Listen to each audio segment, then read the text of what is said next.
Viva comrades, viva! Viva! Viva comrades, viva! Viva! My name is Stanley Munge. I am an activist and I'm based in Nakuru. This is the End Femicide movement in Nakuru, and today, 10th of December 2024, this is our statement. Every day this year, between 1 to 3 women and girls in Kenya have been viciously murdered by their husband, boyfriend, other men known to them including neighbors, clients, employers, employees, and other men and women in our communities. We are murdered because patriarchy and misogyny are the dominating values of Kenyan society, which means that violence against women and girls is normalized and acceptable in Kenya. We are subjected to violence both online and offline. We are violated in our homes, places of worship, schools, places of work, everywhere. Too many Kenyans, both in and out of government, don't care enough to actually do anything to stop or end or prevent the violence meted out against us, so perpetrators face little to no consequences, either legally or socially, emboldening them and others like them. We are therefore forced to close out the year as we began it, marching for and mourning our fellow women and girls who we have lost to femicide. Today, 10th December, we shall march for the murdered women whose names we know: Rose Ogongo, Sarah Njogu, Eunice Atieno and her 3 children, Veronica Kerubo, Lucy from Bungoma, Scarlett Wahu, Waris Daudi, Nusaiba Dahir, Seth Nyakio, Christine Nyakio, Amira Abdirashid, Vera Mugambi, Vivian Kayaja, Eunice Akinyi, Nancy Brenda, Mwenda Katana Ndoro, Margaret from Kilifi, Rebecca Cheptegei, and Lillian Aluko, but to name a few. We march for all the women and girls who have been murdered this year, whose names we do not know. The women whose bodies are yet to be retrieved from the garbage filled quarry in Kware, and the women whose bodies were retrieved but are yet to be identified. The woman who was found dismembered in Roysambu on 15th January, Rita Waeni.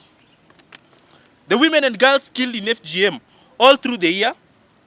The woman who was murdered and dumped along the road at Vipingo on November 18th. The Catholic nun who was murdered in Rongo.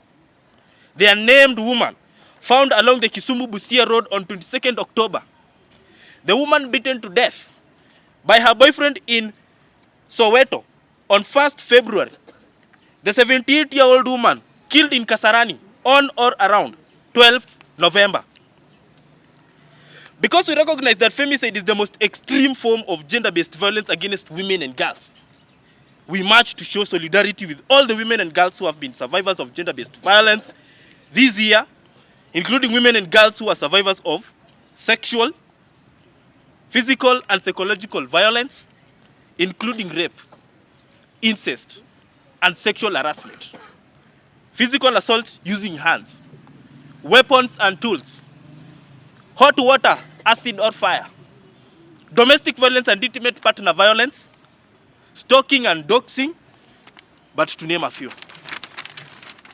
We also march for those who we have lost indirectly to gender-based violence, including the 16-year-old girl in Kisii County who committed suicide after being physically, sexually, and verbally assaulted by Chief Simon Osano.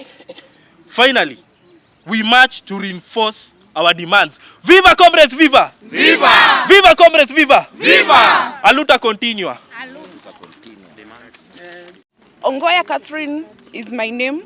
I'm an End Femicide champion in Nakuru. Finally, we march to reinforce the demands.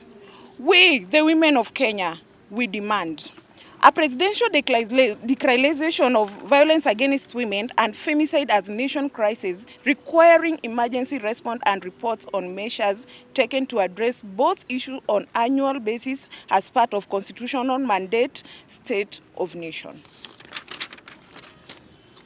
We demand an increase of allocation of funds and personnel of State Department of Gender Support, the monitoring of Government of Kenya and violence against women and girls commitments and development of prevention of violence against women and girls IPV programs for men.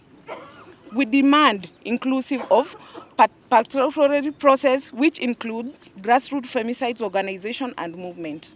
In the appointment of women and public position, Kenya femicides, especially young women and femicides, we more than qualify to serve in public service, and the appointment process continue to overlook the deny young femicides appointment of position despite constitutional requirements that government bodies and other public services institutions are compliant with the 2/3 gender rule, have meaningful presentation of young and have at least 5% of members which persons living with disability form, avoidance of doubt, women constitution of 50% of youth and PWIDs. We note that violence against women and girls and femicides thrive in environments where men are permitted to dominate. Further note that continue to have these environments despite constitutional provision of numerous count ordeals. These ordeals, public bodies are illegally supermajority men. We therefore demand full immediate compliance of 230 gender rule and reconstitutional of public bodies to ensure compliance with constitution and law of to promote equality, supermajority, male bodies to continue to demonstrate they do not make women issue security, women and dignity or women lives seriously. We further demand that President adapt the executive order of committing to zero tolerance of violence against women and girls femicide.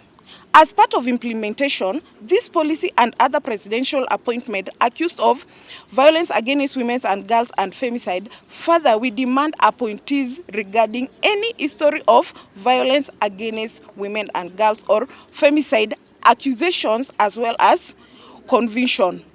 Okay. Viva, comrade, viva! Viva! Women's power! Power! Women's power! Power! So my name is Hassan Adeko, a feminist, a human rights defender. Today we mark the International Human Rights Day, and one of the greatest human rights that a man, a living person must enjoy is the right to life, isn't it? And as we celebrate human rights today, we are also trying to put to the spotlight the femicide cases that we have been experiencing in this country from January until today, where we are trying to mourn, to remember, and to console those who have lost their loved ones. We say the human right, especially the right to life, it is the only right that nobody else is supposed to take it from you. Only God has an authority to take your life. And as we march today, it's an opportunity to put the society, the community, and the government to be on the guard and to put actions that will ensure that we actually end femicide in Kenya and particularly in Nakuru. Because as we are speaking today, Nakuru has been on the spotlight because we have at least 12 cases of femicide that have been reported between October and November. Currently, even we don't have data for the month of November and December. And if we were to consolidate all the data together, we'll discover that there are so many women who have died either in the hands of their spouses. We have talked about intimate partners as well as their relatives. 70% of violence cases are actually caused by people whom we live with in our own houses. So they are our husbands, they are our boyfriend, and our intimate partners. So they have a responsibility together with the government and power holders to ensure that we are able to confront the evil of femicide in Kenya. Viva, comrade, viva! Viva! Women's power! Power! Let's end femicide! Let's end femicide! Okay. Viva, comrade, viva! Viva! Viva, comrade, viva! Viva! Say no to femicide. Say no to femicide. Kwa majina ni Doris Achieng, a Nakuru County activist, champion of end femicide in Nakuru County. Yangu ningependa tu kusema, it's high time Nakuru na Kenya mzima tuendelee kupigana vita dhidi ya femicide, because in Nakuru tuko na Nakuru girls na wanawake wanauliwa sana. Tunafaa kufocus na mambo ya wanawake, rights za wanawake. Ukiangalia vizuri kesi nyingi za femicide, kesi mingi za violence zinakawia sana kotini. Tungependa tutengewe kesi so that hata kesi ikiwa kotini, mimi ndio nimeumizwa na complain, nisikufe moyo, nisione kama kesi imeenda miaka mingi, nione kama ile uchungu ilikuwa kwa roho yangu pia imepungua, ama niamue kuforgive, because that person akiforgiviwa kesho atadhulumu mtu mwingine. So cases kama hizo pia zingeangaliwa. Ya pili pia maisha ya wanawake isilinganishwe kama same na ya kuku, because every now and then unapata wanawake mtu ametupwa. Siku hizi hata ukiamka unashindwa who is next, because hatujui ni vita ya nini inapigana. Unapata mtu ni bibi na bwana, mtu ni spouse wa mtu anaua mtu. So mimi ningependa vitu kama hizo ziadresiwe kwa kina sana, especially in Nakuru. Nakuru imekuwa kama dumping site. There's some women unapata wametolewa kama Nairobi. Mtu anakuja ameuliwa, ametupwa Nakuru. So kitu kama hiyo inaonyesha alarm hii in Nakuru. Sisi tungependa hiyo mambo ya femicide itiliwe manani na tuangalie sana, because it is too much.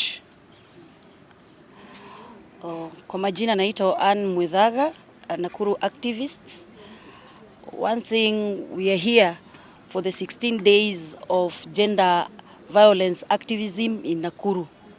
What we would like to urge the women leaders, like Nakuru we are known kama Nakuru girls, you should kindly try and pass some bills that will assist women here in Nakuru, because Nakuru kumejaa kesi mingi za gender based violence. Tunaomba kama vile kuko na koti ya traffic, kama kunaweza kuwa pia na koti itengwe kando ya kudeal na hizi kesi za gender based violence, because zimekuwa mingi sana hapa Nakuru. Each and every day you wake up kuna kesi, mama amedhulumiwa, mtoto amefanyiwa kitu. Kindly we are just asking the women leaders in Nakuru, tafuteni tu nafasi pale kwa parliament, mkipata nafasi mutengeneze koti ikuwe specially ya kudeal na maneno ya gender based violence. Women should not live in fear. Ati kesho ujui kama utauawa. Kindly, we the Nakuru leaders and activists, we are trying to ask kindly if you can assist us and demand, wacha niseme to demand for action to be taken. Tusishinde kotini kila saa mpaka kesi inapotelea in between, unachoka, unashinda umedhulumiwa, unashinda ukithreteniwa. Kindly, leaders in Nakuru, kama unajua uko na uwezo, tafadhali tusaidie na tusaidiane, and we demand for better services that will assist us women tuweze kupigania wenzetu. Again, we are asking the Christians and Muslim leaders pia wajaribu kuongelelea kwa makanisa, pia anger in the community courtesy of maybe matatizo 2-3 nyumbani inaleta hizo gender based violence. So they should try and talk to the congregation wherever they are in churches. Ningependa hii historia 16 days of activism isikuwe only 16 days. We have 360 days ya kuishi. So 365 days ya kuishi. So ningependa hii mambo ya end femicide, mambo ya GBV iadresiwe for 365 days, not only 16 days. So that we can reduce. Ongezea. End femicide. End femicide. End femicide. End femicide. We are mothers, we are wives, we are aunties, we are girlfriends. We deserve to live. Our lives matters. We don't deserve to be killed. Sisi ni wanawake na tunataka dhulma dhidi ya wanawake na wasichana ikome nchini Kenya. So in solidarity with all women in Kenya, we stand together. We said that our lives matters. End femicide. End femicide. End femicide. End femicide. Stop gender-based violence. Stop gender-based violence. Thank you. Kuna point nyingine imebaki.